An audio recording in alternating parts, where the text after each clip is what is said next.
We're going to continue on now discussing the effects of the autonomic nervous system on target organ tissue. Most of the viscera in the human body has dual innervation, both sympathetic and parasympathetic. Not all of the viscera, but most of it. Now, depending on the target tissue, the sympathetic and parasympathetic might have unequal influence on that tissue. In other words, even though an organ has both sympathetic and parasympathetic innervation, maybe the sympathetic side has more of an effect, or maybe the parasympathetic side has more of an effect. So there's unequal influence of those two sides of the autonomic system in certain areas. For example, if you look at the autonomic nerve pathways in the heart, in the wall of the ventricles in the heart, those are primarily sympathetic fibers. There are parasympathetic fibers in there, but most of them are sympathetic. If you look at the walls of the digestive tract, the stomach and the intestine and so on, you're going to find more parasympathetic fibers in there than sympathetic. So unequal influence in certain target organs. Now, the other thing to know is that, as we've talked about, the sympathetic and parasympathetic divisions act together. So the combined effect can either be cooperative or antagonistic, again, depending on the target. Antagonistic meaning the two systems oppose each other, and cooperative meaning they both produce what we would call a unified effect. A good example of this antagonistic effect that we see can be seen in the heart again. The sympathetic fibers are going to increase heart rate. The parasympathetic fibers are going to decrease heart rate. So depending on which side of the autonomic system is predominating in that moment in time, the sympathetic will work to increase heart rate, the parasympathetic will work to decrease heart rate. That's an antagonistic effect, combined effect. Now let's think about an example of cooperation between the two systems. If you look at the salivary glands, you can see this kind of cooperative effect. The sympathetic fibers are going to stimulate what are called mucus-producing cells in salivary glands. The parasympathetic fibers are also going to stimulate salivation, but they're going to stimulate the serous cells of the salivary glands. Now, we didn't talk about the difference in these two cells, but serous cells make a more watery saliva, and mucus cells make a thicker, more viscous saliva. You've probably had that experience when you felt very, very stressed, very nervous, maybe frightened. The sympathetic nervous system would have predominated in that moment, and you probably noticed your mouth getting drier. That's because the saliva was thickening in that moment, versus when you're feeling more relaxed and not particularly stressed, the saliva becomes more watery in that moment. But this is an example of cooperation because both sides of the autonomic nervous system are stimulating the production of saliva. It's just that they're stimulating different types of saliva.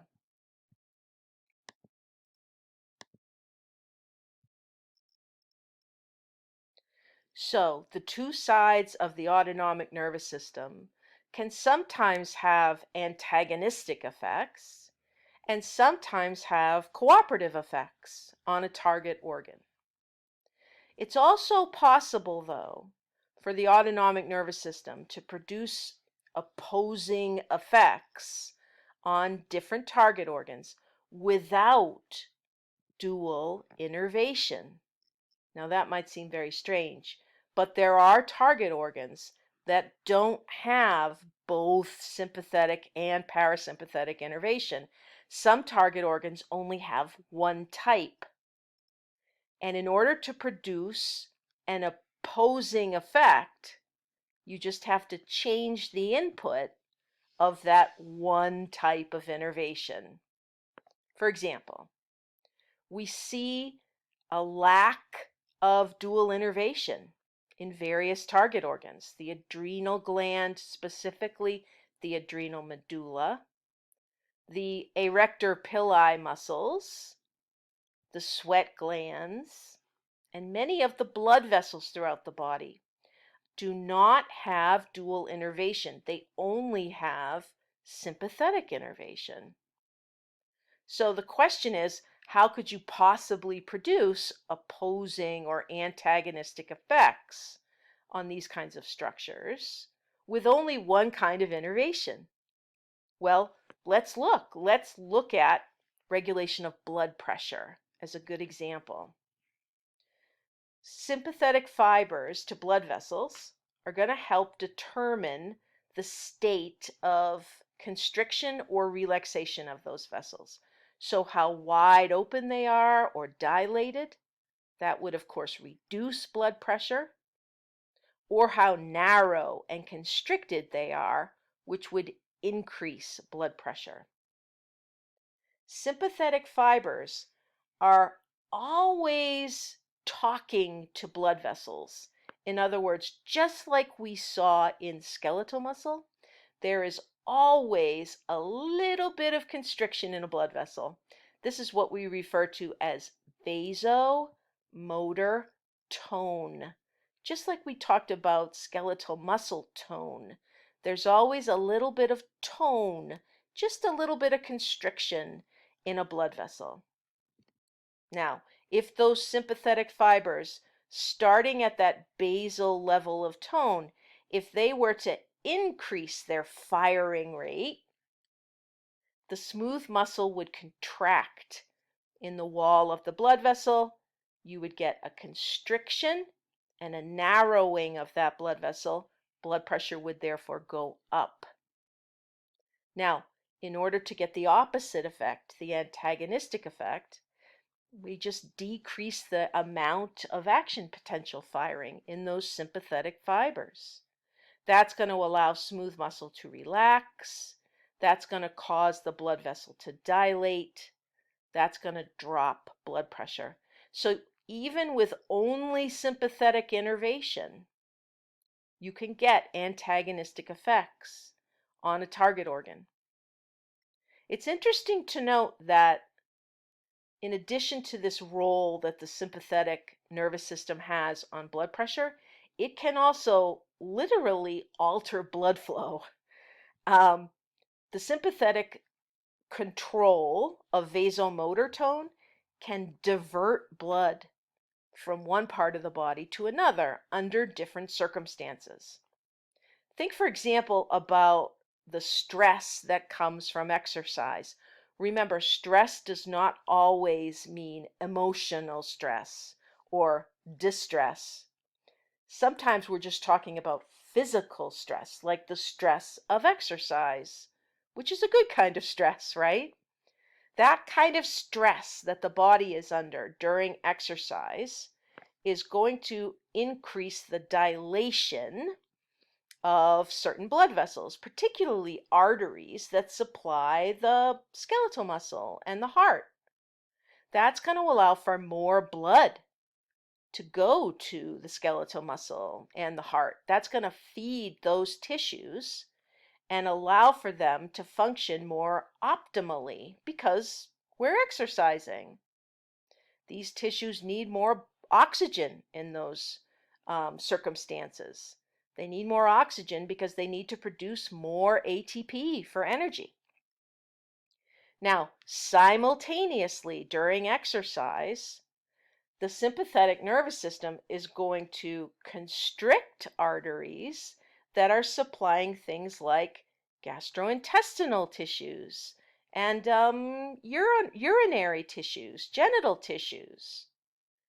These tissues, these target organs, are not essential at that moment in time. So blood supply will be reduced to these tissues through the sympathetic nervous system, through how the sympathetic control of blood vessel diameter can constrict in one area of the body while dilating in another area of the body. And this is exactly what happens during strenuous exercise. We're going to see the sympathetic system sending more blood to skeletal muscle and to the heart itself so it can pump more effectively. And it's going to send less blood to the digestive system and the other less necessary organ systems in the body, things that aren't needed for effective exercise. This is why it's not a good idea to eat a great big meal before you set off to undergo vigorous exercise, right? You wouldn't want to have a great big lunch and then go on to run a sprint or to run even a marathon, right? Because your body would divert blood away from your digestive tract and that food would not be efficiently digested. And that could cause you some distress while you were exercising.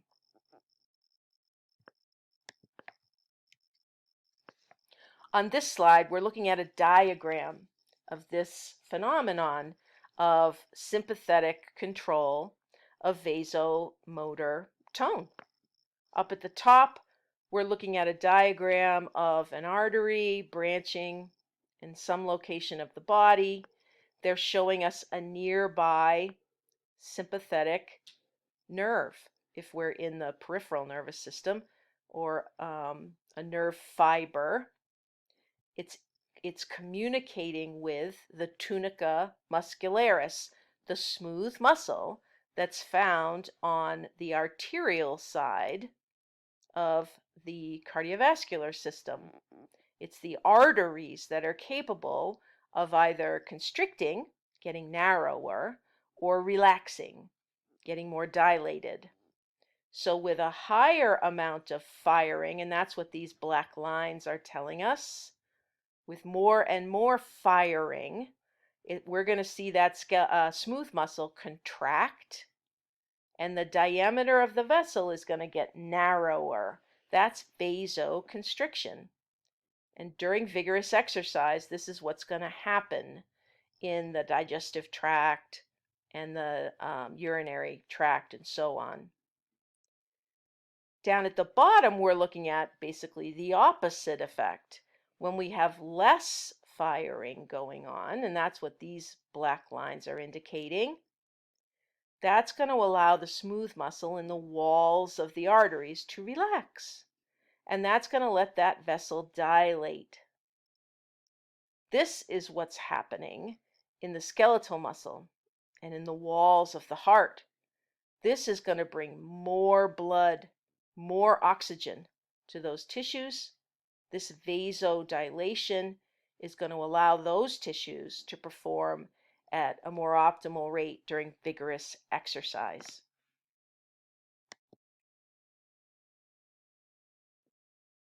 The last thing we're going to talk about today is how the central nervous system impacts the autonomic nervous system.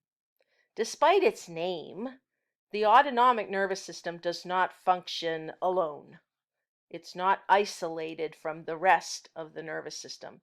The central nervous system has overarching effect on the autonomic nervous system. As we've said today, we know that the autonomic nervous system originates in the central nervous system, all of it. We know that the preganglionic neuron cell bodies are coming out of either the brainstem or the spinal cord. But we also know that the motor efferent output, that is the autonomic nervous system, is influenced by different levels of the central nervous system. For example, your cerebral cortex can affect or influence what's happening in the autonomic nervous system simply through conscious thought. You can override or at least influence autonomic events that are occurring in your body. In addition, the basic emotions that you are experiencing at any one moment, and those, remember, are coming from your limbic system, those too can impact what's happening on the autonomic side of the nervous system. Remember, we said the limbic system has connections to other regions of the brain. It has extensive connections with the hypothalamus, and that will be important in just a moment in an upcoming slide. You are receiving afferent sensory information all the time.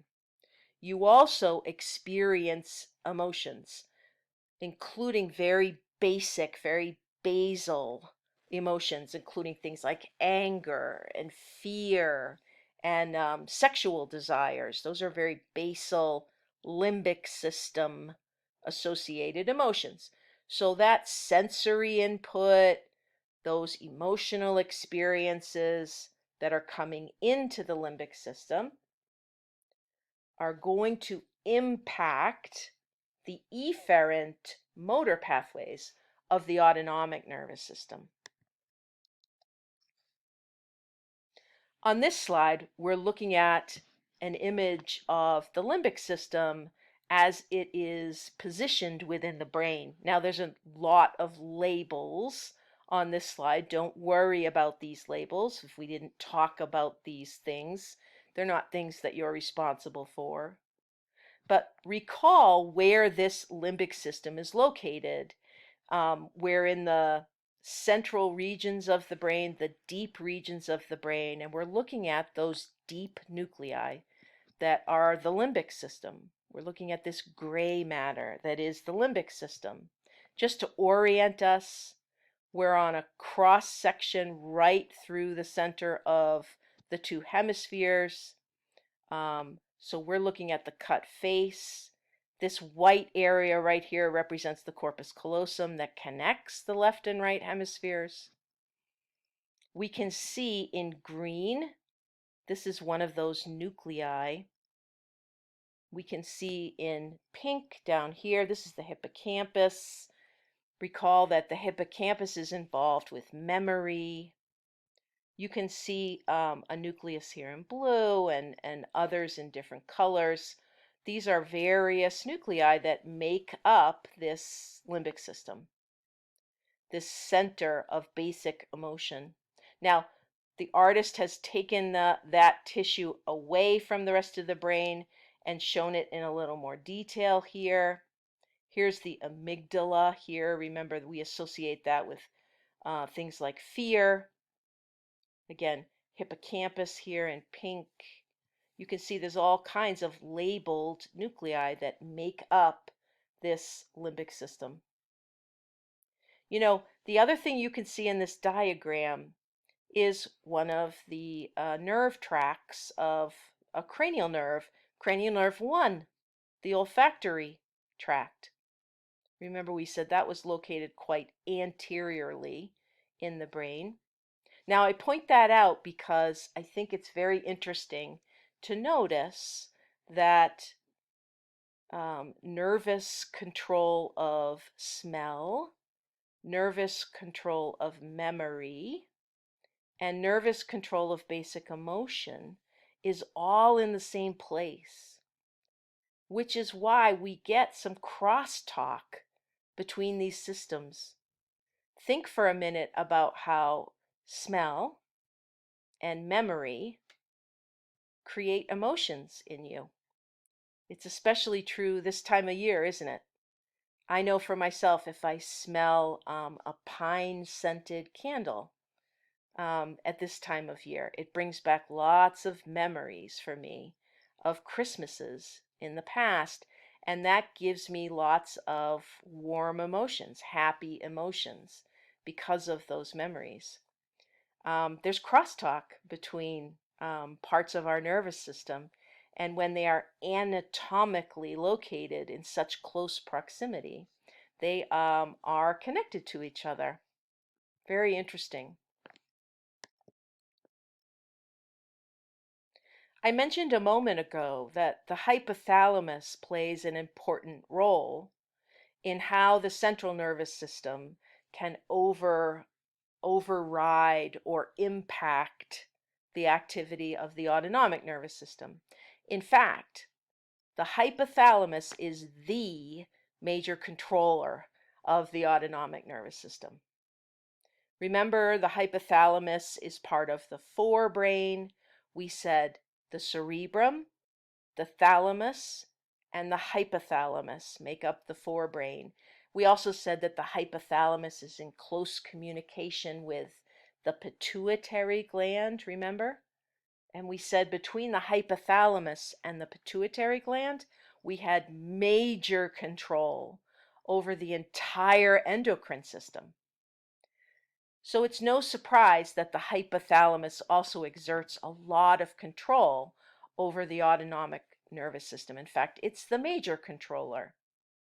The hypothalamus contains gray matter, deep nuclei, for some of what we think of as very primitive functions, things like thirst and hunger and emotions again, and base sexual desires.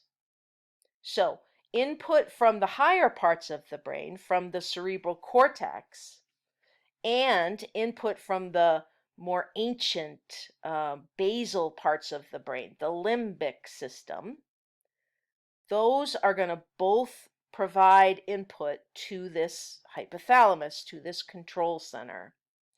And the motor output that comes out of the hypothalamus is then going to show the ability to control the autonomic. The motor output from the hypothalamus is going to travel along pathways through the brainstem and out to the body through both, remember, cranial nerves and spinal nerves in order to impact what's happening in the autonomic nervous system. On this slide, we're reminded where the hypothalamus is located. Again, we're looking at a cross section through the brain. We can see the brain stem right here. We can see the cerebellum right here, and then the cerebral cortex here. You can just see the thalamus here, and the hypothalamus, remember, is inferior and anterior, so right around here. Just below the hypothalamus is that little gland, the pituitary gland, so small and yet so powerful. So motor output from the hypothalamus is going to travel down through the brainstem and then out through both cranial nerves and spinal nerves to the body. What's coming in to the hypothalamus, what's coming in terms of sensory or afferent input, is coming from both the cerebral cortex, the higher thought areas of the brain, and the limbic system, the more basal parts, the more primitive parts of the brain. The hypothalamus is doing the integrating and then sending out, again, motor efferent information that will impact what's happening in the autonomic nervous system. So, first, we're traveling from the hypothalamus to deep nuclei in the brainstem, and specifically midbrain, pons, medulla oblongata. So this is not involving the cerebellum. There are autonomic nuclei in the brainstem, as we've talked about. And the hypothalamus is going to synapse with those nuclei and affect how they're behaving. Interestingly, this is the part of the brainstem that we talked about earlier that we called the reticular formation. A lot of this synapse activity between the hypothalamus and the autonomic nuclei, a lot of this is in the area of the reticular formation. Autonomic reflexes get integrated, get impacted by the central nervous system in the area of the reticular formation. And there are a couple of really good examples of this. One is in our activities of elimination, so defecation and urination. And another is in the area of sexual responses, particularly on the male side, both erection and ejaculation. And if you think about this makes sense. You've experienced this. You know that you have some conscious control over whether or not you defecate or urinate. You know that even when you feel the urge to defecate or the urge to urinate, the need to urinate, you have some control over whether or not that's going to happen. We also have perhaps experienced moments when emotions, emotions played a role in whether or not you defecated or urinated in any particular moment. We talked about, for example, how people who experience great fear, great terror, can sometimes experience elimination accidentally because of the effect of those emotions on this autonomically controlled elimination behavior. The same is true for sexual responses.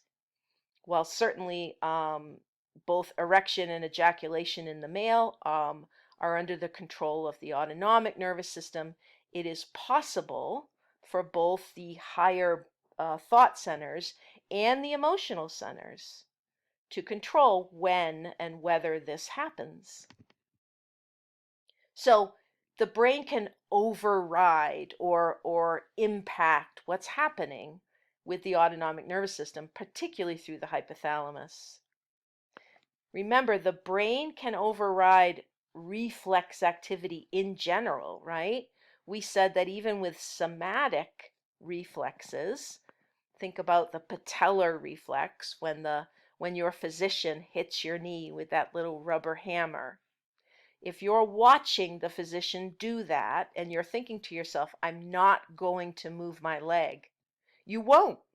Your brain can override that somatic reflex. Well, your brain can also override autonomic reflexes, both consciously and emotionally override those reflexes. You can see this. You can see the role that the brain has, the control that the central nervous system has when that control is interrupted. For example, people who have their spinal cord severely injured. Think about when a person has an accident and the spinal cord is severed. What's left over then, in certain instances, is purely autonomic control of certain things, certain reflex control of things like elimination, of things like sexual responses. And when the central nervous system is removed from that, then the person no longer has the ability to determine when they defecate or when they urinate. Those things are just going to happen according to the autonomic nervous system. So the central nervous system can impact what's happening with the autonomic nervous system. The hypothalamus is the main center of this. Cerebral thought can play a role.